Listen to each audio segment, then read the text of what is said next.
Liz, please, huh? Thank you, Liz. First, I need to thank Mr. and Mrs. Palmer.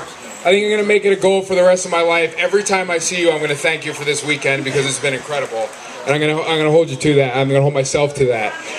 This has been amazing. Anybody that's ever asked me about Mr. and Mrs. Palmer, I tell them that they're the kindest, nicest people I've ever met in my life, most generous people, and this weekend absolutely proved that. So thank you very much. Thank you.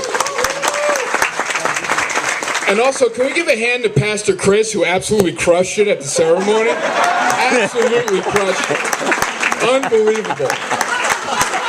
Fantastic.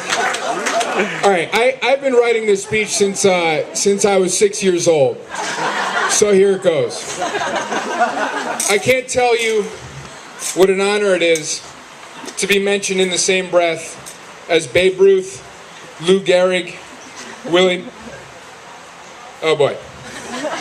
This is the wrong speech. This is embarrassing.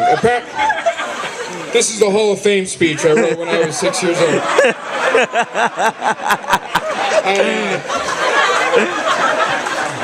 I guess I can get rid of this, huh,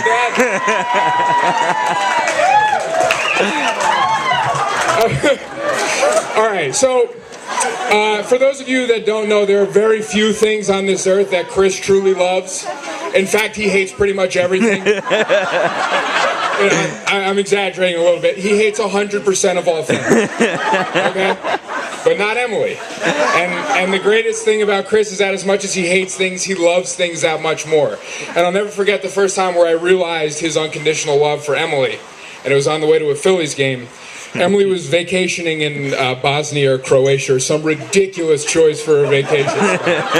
And Chris was completely miserable at every moment besides the 20 minutes he was able to talk to her on the Skype machine. And we didn't have internet service at our house. So there was like a small quadrant where Chris had to put the computer so he can get internet service to talk to Emily. And I would always walk in on him. He would be contorting his body in like different positions, and he was like hanging upside down so the computer could have service so he could talk to Emily. So we were on the way to the Phillies game, and if you were here last night, you got to witness one of Chris's crying fits, which happens pretty often when he's talking about Emily. So we're on the way to the Phillies game, and out of nowhere, he breaks down and starts crying. And I'm driving really confused. And I said, what's going on? And he said, I can't stand not seeing Emily. If I can't marry this girl, I'm going to move to Uzbekistan and live in a cave for the rest of my life. I don't know if it was Uzbekistan. It was some horrible place, but and I had no idea what to say. It was like I didn't know what to do, so I said the only thing that came to my mind, and I said, "So, are we stopping for a cheesesteak before the game? After? I don't know. You just let me know."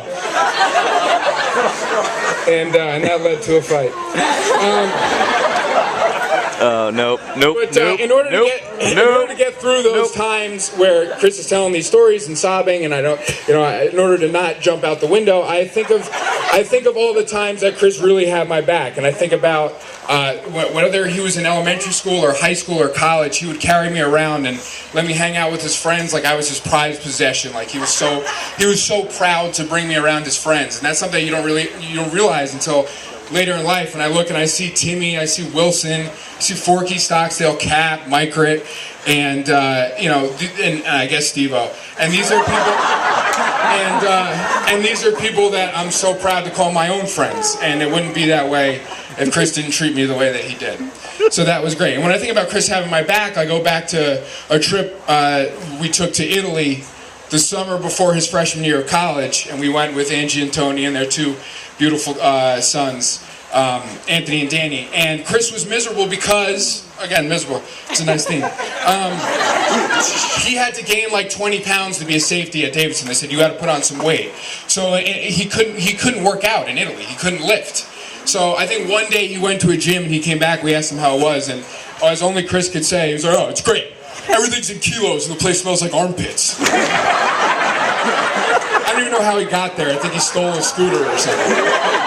But literally, he would pack up our luggage to the brim and be bench pressing suitcases. He was curling bottles of olive oil, like power cleaning wine barrels. It was like the Guido Rocky IV. It was the greatest thing ever. But one day we were walking, I guess, towards the Spanish Steps, and he was mad at me because we got in a fight because it was 11:30 in the morning and I wanted to stop and get a cannoli and he wanted to keep walking. And so we were furious at one another and we kept walking, and as we got to the Spanish Steps, this nice gentleman approached me and started putting a bracelet on my wrist. And I guess he was like an entrepreneur or something. And I was excited about this bracelet, and he put it on my wrist, and then he said to me, "Dieci." I said, "All right." And he said, "Dieci." I said, okay. I didn't know what was going on, but then Chris came in some kind of andro-influence rage and got in this guy's face, and he said, "Take it off." And the guy got upset because he changed the way he said Dieci, and he just said, "Dieci." And Chris said, "Take it off." And the guy said, "Dieci." And Chris said, "Dieci, I'm gonna deck you in the face." And the guy ripped the bracelet off and he walked away. And at that time I didn't realize he was defending me because I was down a bracelet and a cannoli and I was pissed off.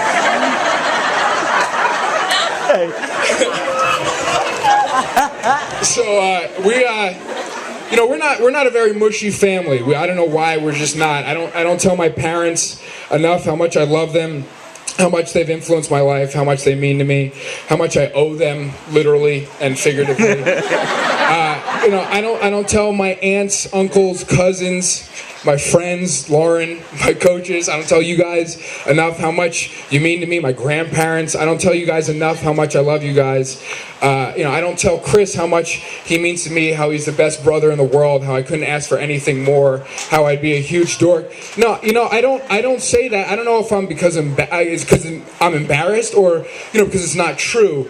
But, no, but honestly, I think that some things are so obvious that you just don't need to say anything about it. And I think about the way that Emily just kind of fit into our family, and it was just so seamless. There was never any like, oh, I really want you to like this girl, or this girl means a lot to me, you got to be on your best behavior, like you and Pete can't go crazy, like you really got to control your gas around this girl. There was none of that, and it was just like she fit right in, and she was incredible from day one, and anybody that witnessed them in the first days of their relationship knew that this was going to go forever, and they knew it. And I'm so proud that it turned out the way that anybody with a brain could have predicted, and it's just so perfect. So congratulations to you guys for that.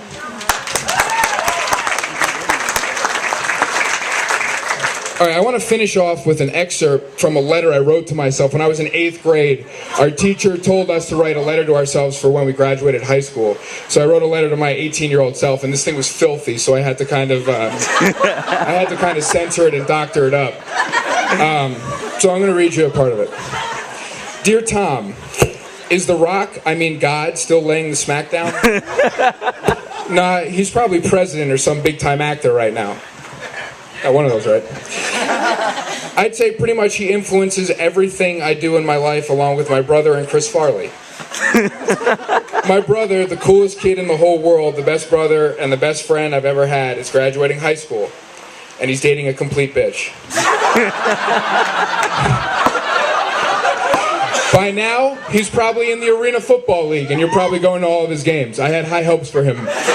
Didn't work out. Didn't work out. How are Judy and Big Earn, the greatest parents in the world? Couldn't ask for anything more. I live in a van down by the river. Dad, sometimes I wish you'd shut your beat yapper. The Bears, the Bulls, Ditka, Polish sausage. I think I'm having another heart attack. You get the point. I remember when I was writing this, I had it in my mind that I was going to go to Davidson. I really wanted to go to Davidson really bad. And throughout my high school years, I kind of built this idea in my head that I kind of wanted to make my own name for myself, and I didn't want to live in Chris's shadow. And the older I get, the dumber that is. Because honest to God, I can't think of a better place in this world to be than to be in Chris's shadow. I mean, I'll take it. I'm in. I'll take it, right? I mean, people used to tell me I looked like Chris, and I would love it. Now people say I sound like Chris, all right? I get it. I get it.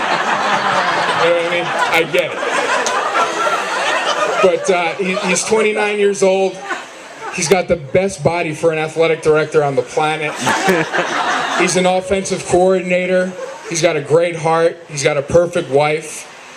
And I'm so proud to be able to share your blood and your chest hair. So, to Chris and Emily, congratulations. I love you both.